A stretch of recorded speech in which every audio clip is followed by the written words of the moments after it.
Thank you for listening to We Have Ways of Making You Talk. Sign up to our Patreon to receive bonus content, live streams, and our weekly newsletter with money off books and museum visits as well, plus early access to all live show tickets. That's patreon.com/wehaveways.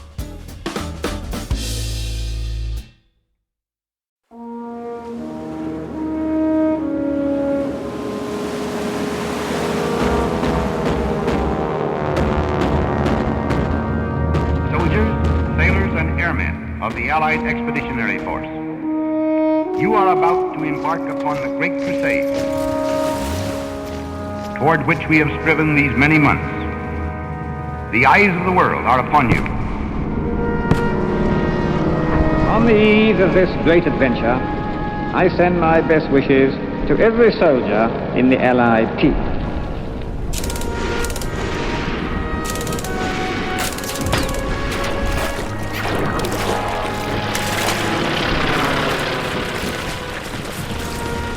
The tide has turned. The free men of the world are marching together to victory. I have full confidence in your courage, devotion to duty, and skill in battle.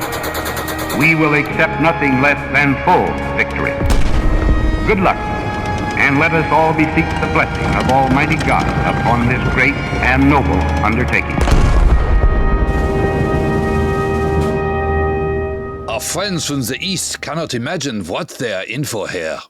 It's not a matter of fanatical hordes to be driven forward in masses against our line, with no regard for casualties and little recourse to tactical craft. Here we are facing an enemy who applies all his native intelligence to the use of his many technical resources. Dash and doggedness alone no longer make a soldier.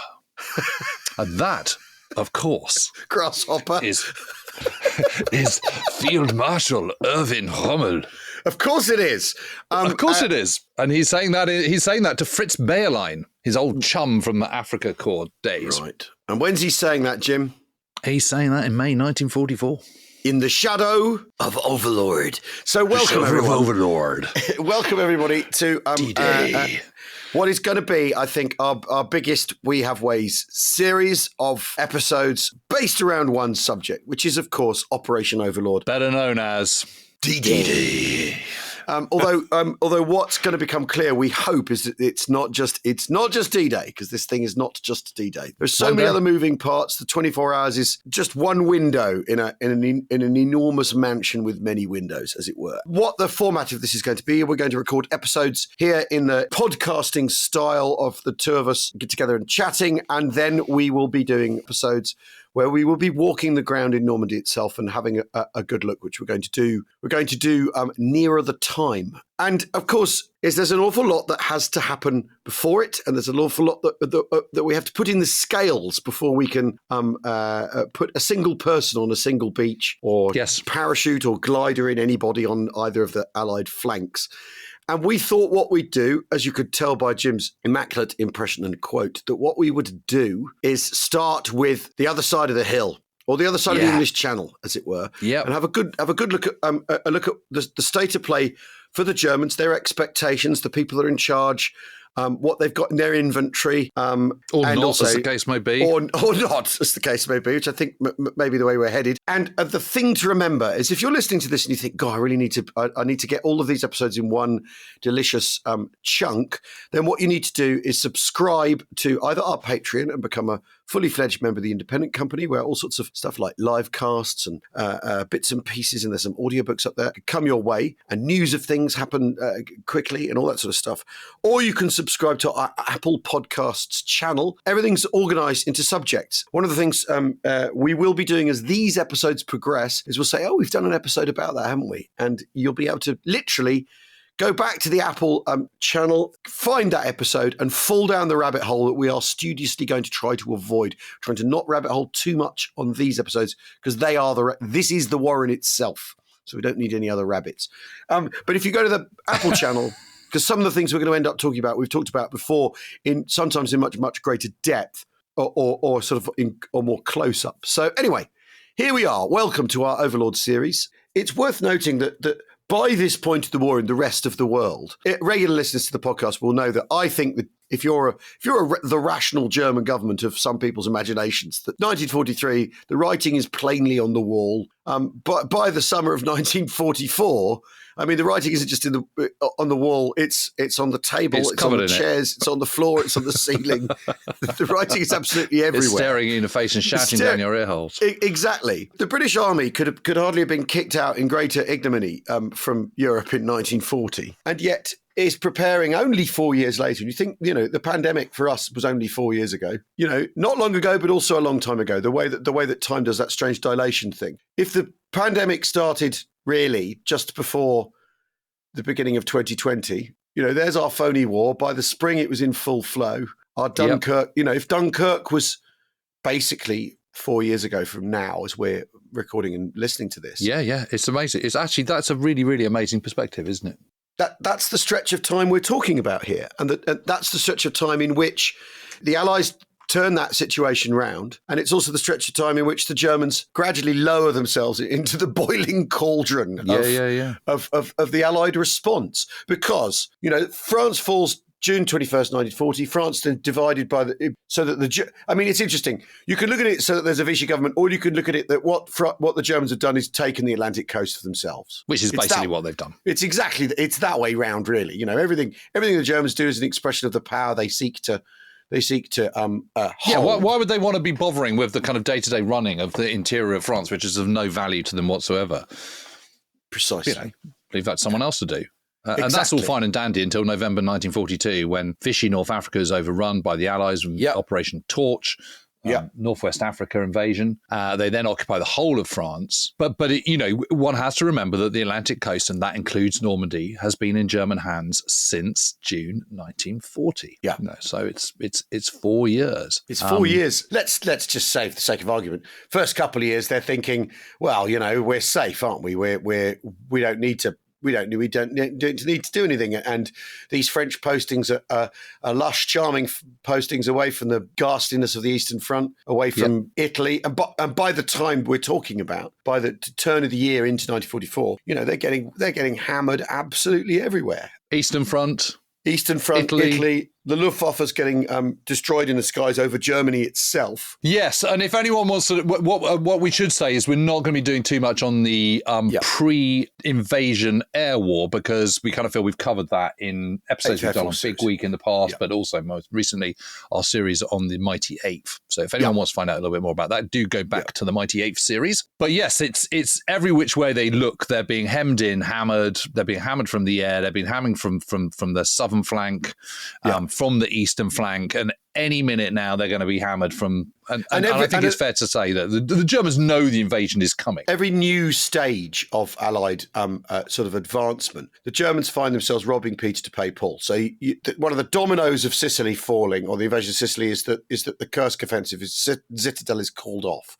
That whatever happens, when the Allies pull a new lever, the Germans have to respond by denuding somewhere else in order to deal with it. A thing we talked about in our series of Italy podcasts is that one of the functions of the Italian campaign, after all, is to draw people away to Italy from wherever, although ultimately from Normandy, so that you don't have to fight them in Normandy. And that as a piece of strategy is in full effect by the time the Germans are trying to seriously do something about defending their Atlantic coast. And I think it's very, very interesting, this, though, because I think it's Frederick the Great who says, he who defends everything defends nothing. And it's very much the German approach is to try to defend everything in France, isn't it? And the problem with that is, again, if you look at it rationally, the invasion has to come under fighter cover. And that means the northeast French coast, really, doesn't it? Or the Dutch coast, yeah. Or the Dutch coast. Or the Belgian the Dutch coast. But that's problematic because it's easy to flood and rest of it. Yeah. I mean, I can see where you're heading with this, which is surely they can narrow it down quite easily. Well, I mean, and you'd have thought so, yes. Yeah. But they don't. There are 300,000 troops in Norway. I mean, I remember vividly going and visiting a Kriegsmarine coastal gun in the Arctic Circle north of Narvik. Yeah. Which is absolutely freaking enormous and can hurl a shell 32 miles miles out to sea or something ridiculous like that. Yeah. That was made by Russian slave labor, captured POWs. The scale of production and construction along the Atlantic Wall, which is all the way from the Arctic Circle all the way down to the Spanish border in southern France, is absolutely enormous. We're talking about 9,671 permanent concrete structures along the Atlantic Wall using 13 million cubic meters of concrete, 5% of Germany's total steel production, a value in today's money of $45 billion. Surely you look at Norway and you think, well, that's quite a long way. It's quite a long way to Berlin from here. The Allies aren't going to come here. Yes, and can someone please point out the beaches? Because ports are easy to, you cover them in explosives and you blow everything up. So, and you cover the approaches and stuff. I mean, Norway is, from an invasion from sea point of view, unbelievably difficult.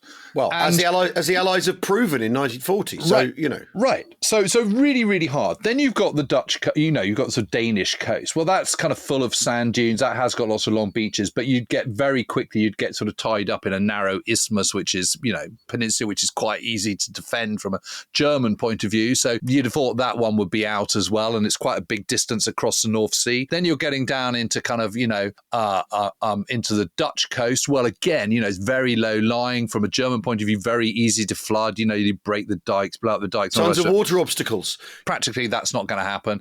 Then you get to the Belgian coast, sort of ditto. Then you're starting to get to Flanders. Well, yes, absolutely, but it's closest to Britain, and that's where the Atlantic coast is most heavily defended. So, it's worth continuing to defend that quite heavily, I would say, and leaving, maybe a couple of sort of mobile divisions in that neck of the woods. Yeah. But the rest of the coastline, once you get to Normandy, that's too far because it's beyond kind of fighter range. You're not going to sort of, the Channel Islands are in German hands anyway, so you haven't got, the Allies haven't got that as a base. Anything further south than that just simply isn't going to happen. Yeah, you're not going to invade the Bay of Biscay, are you, if you're the Allies? No, you're just not, because it's too far. And the Germans have patterns of Allied assaults from which to kind of observe. I mean, so you look at somewhere like the Italian invasion that the Allies make, and you think, well, from a German perspective, why are they invading at Salerno and not north of Naples or not even further north in Rome? Well, it's pretty obvious. It doesn't take a huge amount of deep military understanding, and let's face it, Germans have got some very deep military thinkers amongst their numbers. So it should be possible to work out that as long as you're preparing, somewhere from, I don't know, southern Belgium to the Cotentin Peninsula, that's your baby. Yeah. The Allies are in a continuum of amphibious landings necessarily because everything they're doing is expeditionary. Everything they do is expeditionary. They are not a land. They're not a land-based. It's not a land-based power in the way that Germany is. The German mindset is so continental in that respect. They're not thinking they're just not thinking in these terms at all. When the Allies do something, even with their deep thinkers, and obviously one of the big problems is the man at the top, he makes his mind up, and then you have to second guess what his mind might be, and then he might change his mind anyway, which is the sort of going to Hitler and banging the table and saying, "Mein Führer, I know definitely that it's going to be Normandy." Might be is a thing you might do with your heart in your mouth. That maybe he thinks that too, and as we're gonna see. So anyway, so Rommel, though, is put in charge of the defence of France, isn't he? Although not quite. Army Group B. Well, not quite. Well, so he was in charge of Army Group B in northern Italy. Then that gets sacked off because he gets trumped by Kesselring in that kind of power play. Army Group B gets shifted over to northern France and northwest Europe because it also includes Belgium and Holland. He goes over in December to kind of be an inspector of the Atlantic Wall. Hitler knows that he's kind of sort of upset Rommel a little bit, wants to sort of get him back in favour, so sends him off there to do something useful. And he's pretty horrified by it. He thinks it looks pretty rubbish. In January, I think January the 15th it is, he's finally made, he's formally appointed kind of Army Group B commander. Above him is the commander-in-chief of OB West, which is the overall kind of sort of Western Theatre Command, which is Field Marshal Gert von Rundstedt, who, of course, was Army Group A commander back in 1940 for Case Yellow when they invade France. He is pretty impotent by this point. He's treading water. He's been sacked and reinstated a number of times. He's kind of sort of knows that the war is over and is basically determined not to rock any boats. So you're not going to get any dynamism from him. Yeah. And then you've got the slightly odd situation that you've got General Lieutenant Leo Freiherr Gehr von Schleppenberg, who is commander of Panzer Group West, which is a sort of group If you of could 10 use divisions. names in Scrabble, you'd win with that, wouldn't you? I mean, Yeah. But we'll get on to him in a little bit. I think sort of a bit of context on this is all important. But his Rommel's command is it looks quite strong on paper, but it's papering over cracks. Jim, is this a product of, because I think people are familiar with the concept that what Hitler likes to do is promote people to kind of, so they'll fight like rats, put people together so they fight like rats in a sack so they don't threaten him. Yeah. That's the sort of not the very much Hitler-driven way of dealing with your subordinates. Is that what this is, or is it just things being disorganized and it's really disorganized, really? He also, you'd be sort of in your arsenal of generals. You'd be stupid not to use Rommel because Rommel's got experience of fighting against the Allies. I mean, you know, that's the thing he has got. And actually, in a strange way, if North Africa is like the Petri dish where the Allies have figured out how to make things work, because it's relative. Aside from aircraft, relatively small numbers of soldiers in, Eighth Army's not that big. When First Army comes in, that again, that's sort of a brand new experimental formation in a way. And if you've been using North Africa as the Petri dish, then the person, yes, he has experience of, this is the flip of it. Yes, he has experience of fighting the Allies, but the Allies have experience of fighting him and have defeated him. So it makes sense in one regard if you're Hitler to give him that job because he's the Allied expert. He's the bloke with experience in the Allies, but he's also the bloke that's been beaten all the way along the coast of North Africa and then thrown out of Tunisia. I mean, it has its merits getting him in, but many of them for the Allies in a sense, don't they? They know how to fight him. So what's he got though in terms of standards of troops? Well, yes, and we should just we should talk a little bit about Rommel generally. I should also just say that we've got episode 41, The Life and Death of the Desert Fox, and episode 657, The Life of Rommel, which I remember so there you are. So you can find out a little bit more if you want to go back on those. Brilliant. But what he's got is let's just go to Normandy to start off with, because along the Normandy coastline, you've got 913 bunkers, permanent bunkers. And these are built by of course, by the organization TOT, which is the kind of sort of Reich Labour organization, but also the Oberbauleitung Cherbourg, OBL, the Chief Construction Directorate of Cherbourg, which employs 70,000 Frenchmen. I mean, can you imagine? What, employing 70,000 Frenchmen? I mean, it's quite so that's where most of your labour is coming from. The big problem they've got is that as they're building this stuff more and more and more, I mean, it's fine in kind of 1943, but obviously anyone who's listened to our air episodes will know the transportation plan is in operation by kind of the spring of 1944, and this is to absolutely hammer railway links and bridges and all the rest of it. So what that means is your a lot of your materials with which you would make concrete bunkers just can't get through. Yeah. And this includes the kind of sort of setting agents that you put into concrete and all the rest of it. So nearly all the... and pouring the concrete is a very fine art. It all has to be timed quite perfectly. And it does.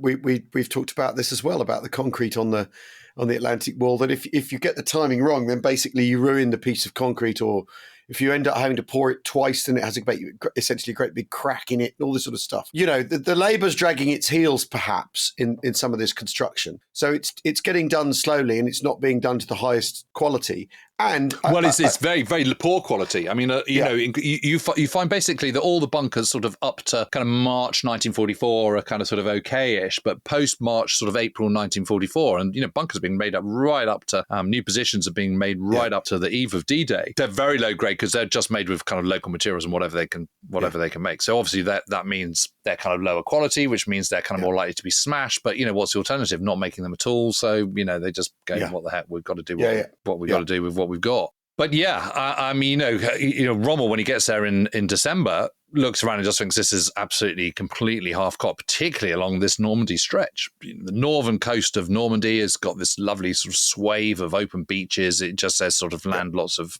amphibious craft here. Yes, it does rather say invade me. Yeah. It does say invade me, and it's full of very underdeveloped defenses, and it's also developed, manned by underdeveloped men, manpower. So most of the Normandy coast when Rommel turns up is commanded by the 716th Infantry Division, which is what we call a static division. It's a 2-regiment. It's a 1944 pattern 2-regiment rather than 3-regiment division. And what that means is you'd have 3 battalions per regiment, so it's a bit like a British brigade. Yeah. And in a normal early war division, you'd have 3 regiments stroke brigades per infantry division. By 1944, you've only got 2, which means they've got a standard manpower of sort of 12,000 rather than 16,000. And in reality, kind of less than that. So. And in March, arriving is the 352nd Division, Infantry Division. In a lot of the D-Day literature is referred to as elite, but it most certainly is not. I mean, not even remotely elite. It is a semi-mobile division rather than a static division, which means it's got some mobile means, it's got some mechanized transport, most of which are French trucks and bicycles. Yep. So it's horse and cartons and it's made up. So it's really it's got lots of people drafted from places that are suddenly German. So bits of Poland and Alsace and places like that, where essentially if you've got a German surname, you end up in the here. It's the thing. Yes, isn't it? I mean, all these divisions, they're very much that they're not German divisions. They are German army divisions. Yeah. Made up of men in German uniforms, which is not the same thing at all. So lots of Czechs, Russians, Poles, French, Mongolians, you name it. Yeah, they're all in them. And it is absolutely, whatever mechanization and weapons they've got, they're all sort of scraped together from whatever they can get their hands on. Yeah. Yeah. So in the case of the 352nd, usually referred to as elite, 75% of the officers and NCOs have got some combat experience, but only 10% of the rank and file have. And 30% are newly drafted conscripts from Alsace, Poland, Ost battalions. So the leadership... that comes with a whole host of problems, because it comes with language problems. It comes with motivation problems. It comes with discipline problems. This is so far and away from, the spearhead of 1940. I'm going to have to ask, why are they often referred to as elite then in the literature? I think I know what. Well, I think I know why. I think I think a lot of it is because the story comes from our understanding of D-Day comes from memoirs and people writing books about it, and you want to make yourself look as good as you possibly can, can't you? You're overcoming elite German thing, and they all have the same kind of automaton. When you're looking at the kind of triumph of the will from 1935 or something, the Nuremberg rallies, and there are all those rows of people in those helmets. The troops you're coming up against have still got the same helmets. They're still firing machine guns, whatever. But it's also, rather than saying you cocked up, you say that we came up against elite soldiers who knew what they were doing. But it's also just making yourself feel better about, if you've overcome elite troops, then what does that say about you? You must be super elite, right? Yeah. And but the flip of it is also if things have gone wrong, well, of course, because you're up against elite people. It wasn't because you muffed it. It's because the opposition knew what it's. But it's also particularly come across with Omaha Beach, hasn't it? Yeah. Which has been so mythologized and so kind of distorted in terms of what happens. And obviously, needless to say, we will come on to that. We will get to that, yeah. The 352nd are one of the better infantry divisions in France, in Normandy at the time. That's what they're like. And they're pretty poor. Yeah. They're pretty poor. Yeah. They're commanded by General Lieutenant Dietrich Kreis, who is pretty good. Yeah. But, they're incredibly under-equipped. They don't have enough weapons. The weapons they have got have been kind of, cobbled together. They're cobbled together. There's such a mixture of weapons. Yeah. It's absolutely astonishing. And then you've got the 716th Infantry Division, which is holding the entire kind of, 60 miles of the coastline from Caen, the River Orne, which is the boundary between the 15th Army, which goes up from the River Orne in Normandy all the way up to kind of, up to Belgium, Low Countries. And then you've got the 7th Army, which covers the rest of Normandy and Brittany. And the 716th Infantry Division is the first one on the kind of eastern side of that border, or the western side of the border with 15th Army. I remember reading the accounts of Franz Gockel, who's in the 1st Battalion of the 726th Grenadier Regiment.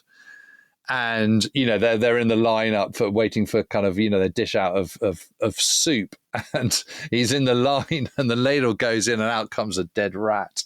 So it's really bad. I mean, the supplies are bad. The food supplies are bad. Yeah. They're underfed. They're under-equipped. They haven't got enough weapons. They haven't got enough ammunition. And although the 716th should be 12,000 strong, it's only about 8,000 strong. And they literally have no vehicles at all. How Rommel intends to fight an invasion isn't with these people in particular, is it? This is the thing. Is he's thinking. He knows the state of this sort of crust, thinking, well, we're not going to be able to do it using these people, are we? We've got to create a kind of force multiplier, which is our beach defenses, mines, and so on. And we've got to what we've got to do is we've got to try and resist initially, and then overwhelm the enemy kick them back with our 10 divisions, our mobile divisions, which are in a totally different league. And what we'll do is after break, we will come back and have a look at Rommel, what his plans are, and the hand he's been given. See you in a tick.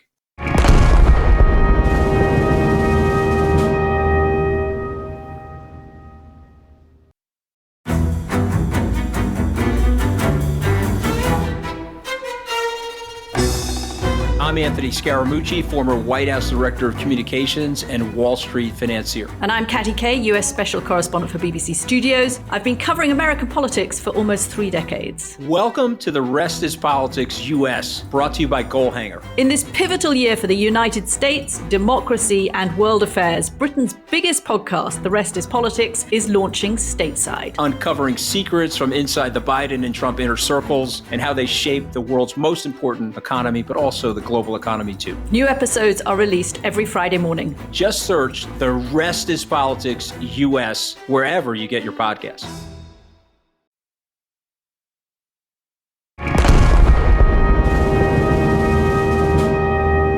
Welcome back to We Have Ways of Making You Talk, your Second World War podcast.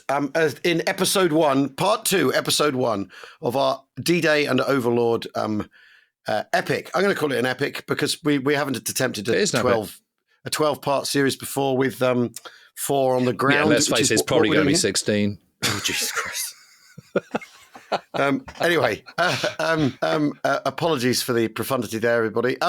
So what we've summarised there is Rommel's inheritance on the French coast, particularly in Normandy, the state of play, how the Germans have got themselves into this situation, and what tools they're bringing to deal with an invasion that by the turn of the year into 1944, they know is coming. The strategic inevitability of an invasion of France, which I think everyone knows it's going to be France. And there's 2 possible places. Rommel's in charge. He's 52 by this point. It's worth bearing in mind that, and we did cover this in the Life of Rommel. Rommel's got where he has by being, an entirely tactically creative and tactically creative, but also he's good at the politics. He's been good at playing the game with Hitler. He was part of Hitler's personal bodyguard after all at one point. Blue Max winner from the First World War, of course. Don't forget that. Exactly, so and a man who regards himself as a sort of realist and a man of dash and an optimist too. And I think one of the really interesting things about what he has planned, given what he knows about the Allies, that his big takeaway from the desert is, and we heard it at the start of this episode, is that, the Allies are going to use guile, they're going to use cunning, they're going to use tactical resource. But the thing they're going to use more than anything else that is going to make things much more difficult for the Germans is air power. And he knows this. So I think it's quite interesting as we're going to see what his prescription is to sort this out, bearing in mind that he knows how difficult things will be with air power. That there's a contradiction in the conclusion he arrives at, I think. I mean, his headquarters is also he's quite a long way from anywhere. It's this, I mean, he's trying to be in the middle because his command is absolutely huge. Gigantic. I mean, it's really, really huge. So he's trying to find a kind of discrete headquarters. So he finds the Chateau of La Roche-Guyon, which is on the Seine. It's about 45 miles west of Paris, but it's on a bend in the River Seine, and it's kind of, it's surrounded, its cliffs are overlooking it and all the rest of it. It's quite a place. But, you know... Well, I was going to say, I mean, Chateau generalship at its finest, this too, though, isn't it? I mean, yes, I suppose so, but if that's a criticism of the generals in the British generals in the First World War, here we can level it directly at German generals. He's yes, he's got an enormous command, but it's again that thing. It's if you defend everything, you defend nothing. So he spends all of his time toddling around in cars, and obviously not in an aircraft. Moving around because he'll get shot down, but toddling around in cars. Yes, because I mean, let's face it. Clark, for example, in Italy, is beetling around in his Piper Cub, and he can do that. So saving him all that time, so he can pop in. I mean, he's like the Emperor Charles V. He's spending all his time travelling and not much time, commanding. So he's 160 miles from Calais, 100 miles from Caen, 180 miles from Rennes. I mean, he's spending an awful lot of time in the back of his Merc and turning up at places where the paint smells fresh. I expect that he's or it's the smell of drying concrete everywhere he goes. I mean, yes, slightly sort of catches in the back of the throat a little bit. Just a tad. And his chief of staff is General Lieutenant Hunt Speidel, who's an Eastern Front guy and a military intellectual, really, isn't he? I mean, he's got a... Yes, and they know each other from the First War. And actually, his Rommel's sort of old chief of staff, his absolute sort of diehard chief of staff, is a chap called Gauser. And Gauser gets sort of basically offends Lucy Rommel, right, Rommel's wife, and so gets given his marching orders, which is why Speidel comes in. Yeah. He's sort of, brown glasses, intellectual, as you say, PhD in political and military history, and a defeatist. We have ways, listener. Yeah, very much so. I mean, basically, Speidel was so alive, he'd love this. Hi, Hans. Guten Tag. No, your description is not something I recognise. You've got it all wrong. But Rommel's conception is that what you do is fight them at the coast, and then deliver an armoured counterpunch. And you have a 10 mobile divisions, 9 panzer divisions, 1 panzer grenadier division, and that swings in and kicks the Allies back into the sea, which would buy Germany time. And of course, if this invasion were to fail, the Allies can't do it again for another year or something. Although actually, they've demonstrated in the Mediterranean that they can keep moving and rustle things up and try and knock the Germans off balance with different amphibious options. So although the failure of the D-Day landings would be it would be a political blow, perhaps, and a strategic one, but one that the Allies would feel the need to recover from, wouldn't they? Yeah. Yes, absolutely. So, but Rommel, he convinces himself that this is possible. It is possible to kick the Allies back into the sea. If you hold them on the crust long enough until his 10 mobile divisions, we'll get onto those in a minute, can be brought to bear. And he will also be helped by 1,000 Luftwaffe fighter planes, which he's been promised. This is the bit where you think... What I don't understand is he still believes this at the end of May, by which point the nearest Luftwaffe airfield is 500 miles away. So how are these 1,000 fighters going to come? And why doesn't he know this? That's what I find absolutely amazing. And you see this time and time again in the Second World War, that there are flashes of intelligence brilliance on the part of the Germans. Yeah. But for the most part, they're operating blind. They don't join up the dots, and that's because of the nature, the structure, this divide and rule nature of the way Hitler runs his organizations and runs Wehrmacht. Yeah. That there is not much intelligence sharing. There isn't a pooling of resources in the way there is with the Allies, particularly, the British in the run up to D-Day. This idea that the kind of Y service, this sort of, which is listening to radio traffic, is feeding into the code breaking of Bletchley, which is feeding into naval intelligence, which is feeding into air intelligence, which is feeding into army intelligence. It's all coming together into the joint intelligence committee, et cetera, et cetera, et cetera, with kind of, so you've got this sort of combination of you're gathering lots of, and photo reconnaissance and all sorts of other stuff. And, you're pulling this all together to get a sort of complete picture. There isn't much joining up of dots. I mean, why is it that German intelligence cannot guesstimate where the Allies are likely to land? Why is it that they're still thinking about Norway? Why is it that they're still thinking about southern France and the Bay of Biscay? Why is it that Rommel is not putting a massive question mark over 1,000 fighter planes that have been promised actually arriving in reality? Yeah. There's this big kind of sort of fug of kind of sort of really bad thinking. It's just makes no sense at all. But do you think that the 1,000 Fighters is a thing? He's gone to see Hitler. Hitler shook him by the hand, looked him firmly in the eye, and told him, "Don't worry." And he's hypnotized by him still. It's that thing of I think that's exactly what's happening. But it is remarkable for someone who is so obviously as bright as Rommel is, and with his vast experience, that he's not going, I've been promised these 1,000 Luftwaffe, but hang on a minute, let me just, chaps, on my staff here at Army Group B, can you just give me a kind of update? What's the situation with the Luftwaffe? Can you put a call into me?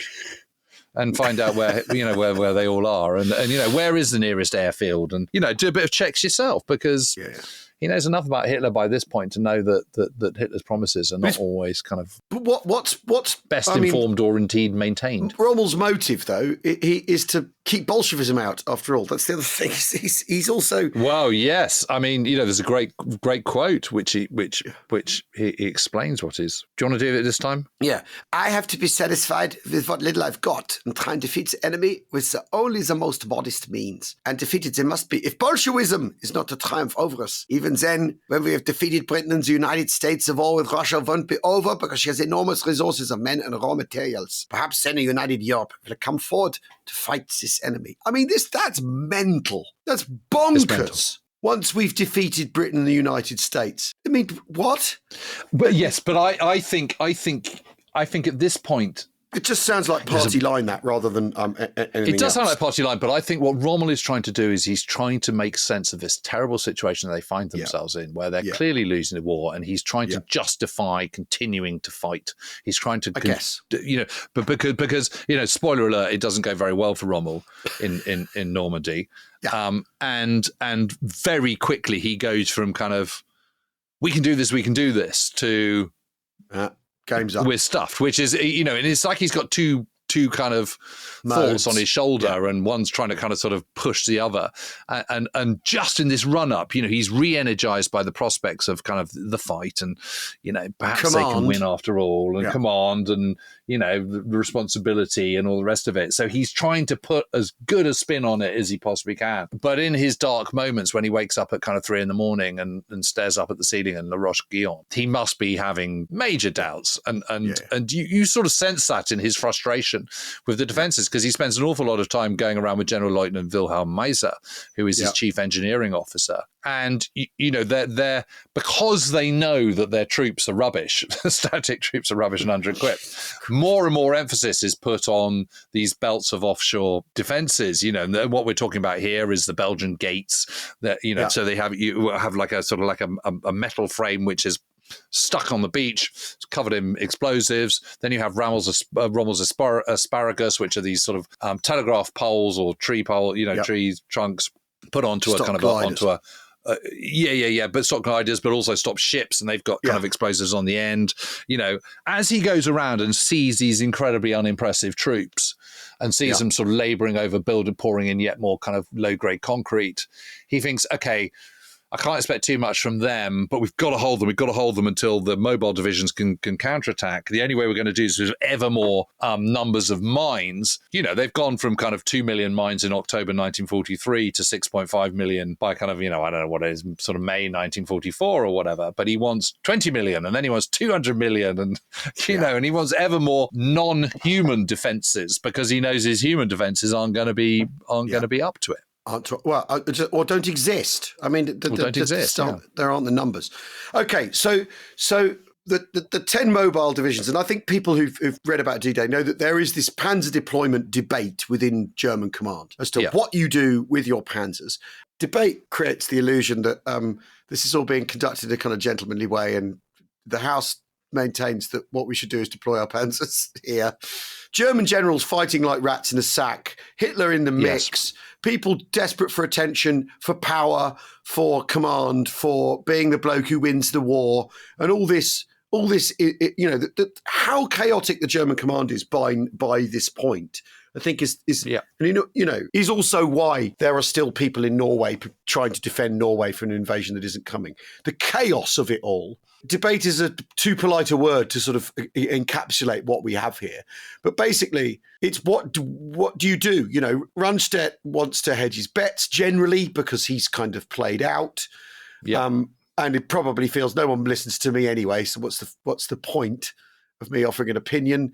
Hitler, by this point, his decision making is completely crazy paving, isn't it? You just don't know which way he's going to jump, right? If you're going to him, or if you're asking for his opinion, or if you're asking for his approval, if you're asking for his backup or his say-so, you just don't know, do you? And that's what's going on. So there are these. So you've got all these. I think there's something like 15 infantry divisions in the 7th Army, which is covering Normandy, most of Normandy and Brittany. I think there's 19 divisions in 15th Army, Salmat's 15th Army, which, runs up from the River Orne, up through Le Havre, Dieppe, Calais, etc.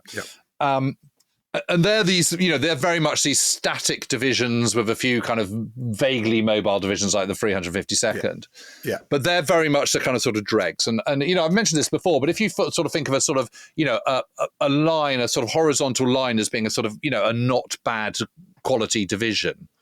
Yeah. The Allied line seems to sort of wiggles up and down sort of either side of that mean line, but not very dramatically.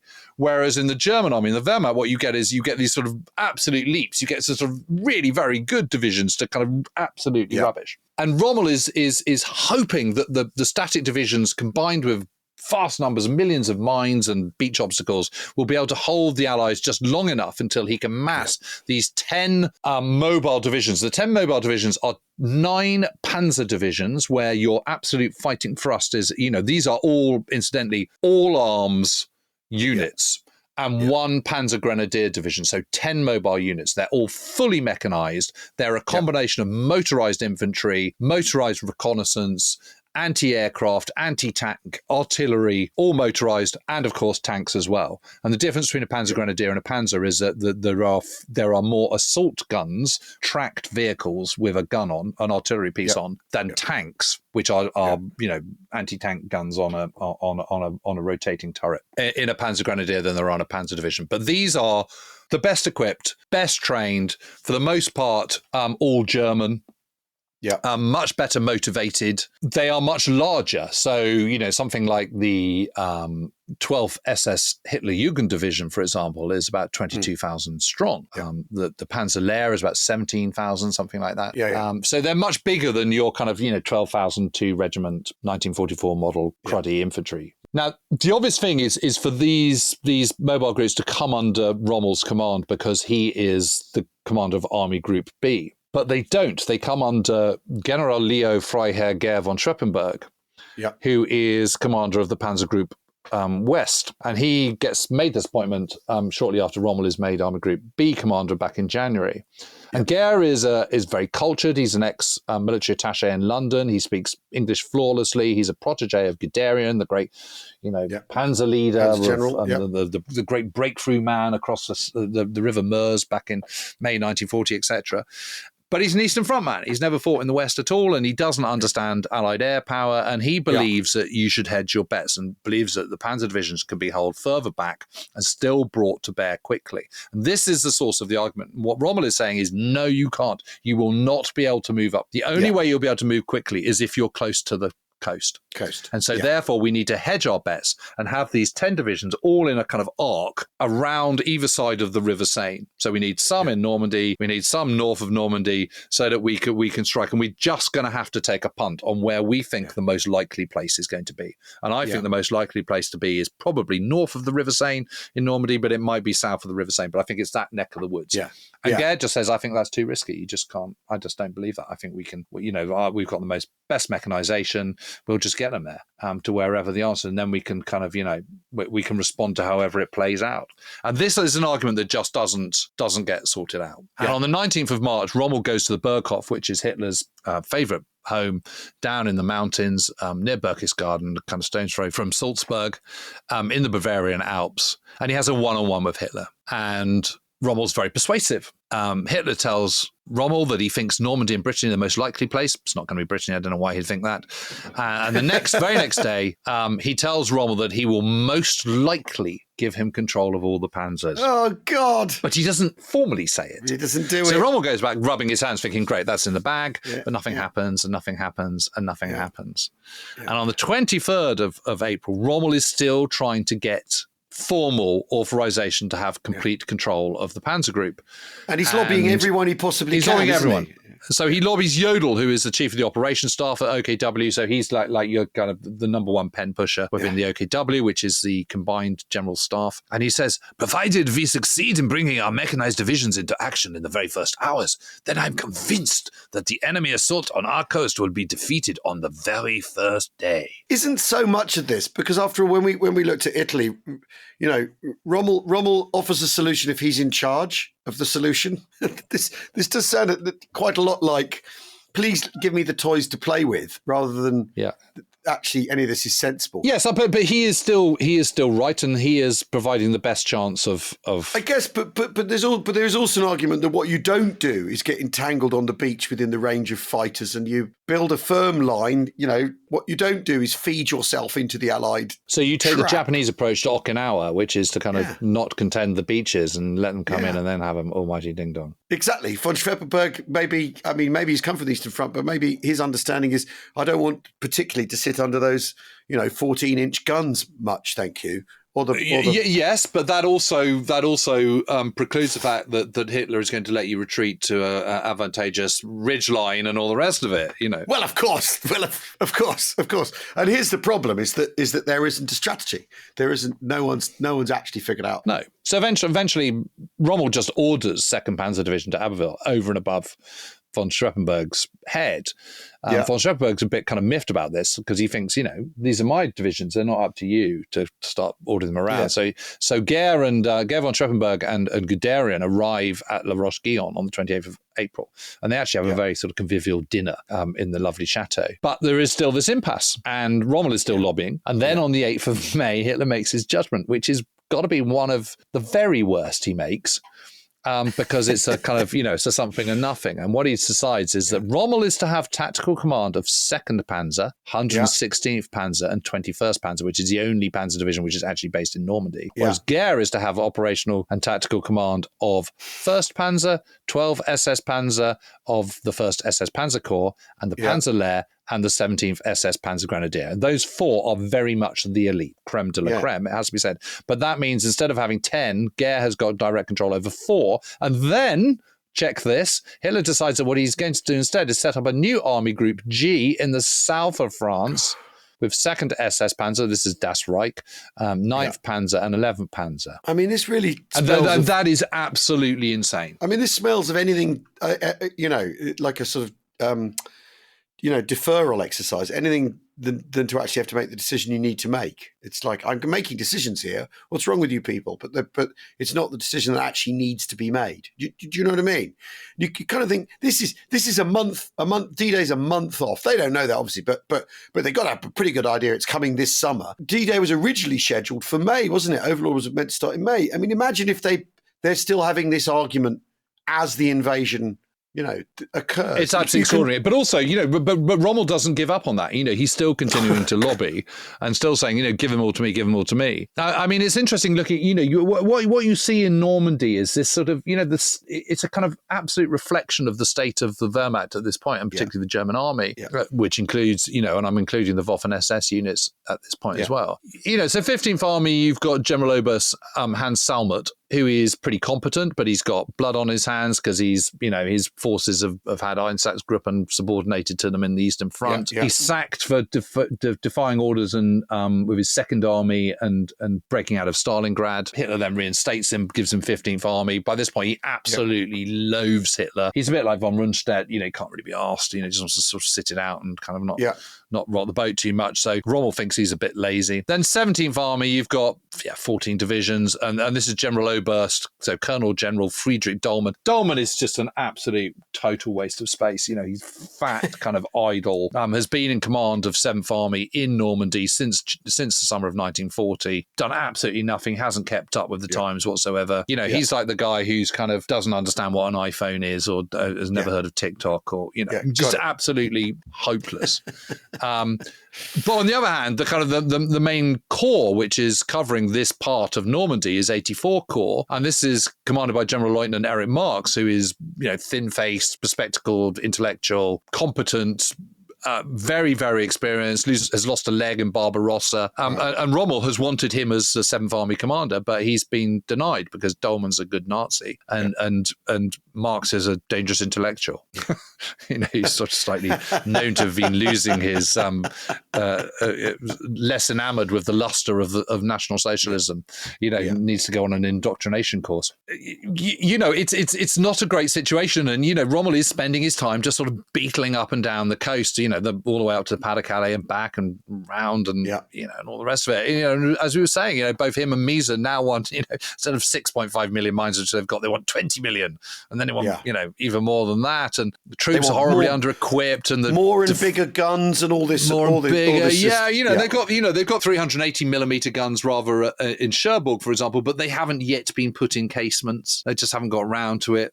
There's only 130 guns of 100 millimeter caliber or more along the entire Normandy coast. 130 is not very many. I mean, when you think that opposite Omaha Beach alone, there's more than 184 guns brought to bear by the Allied navies on D-Day.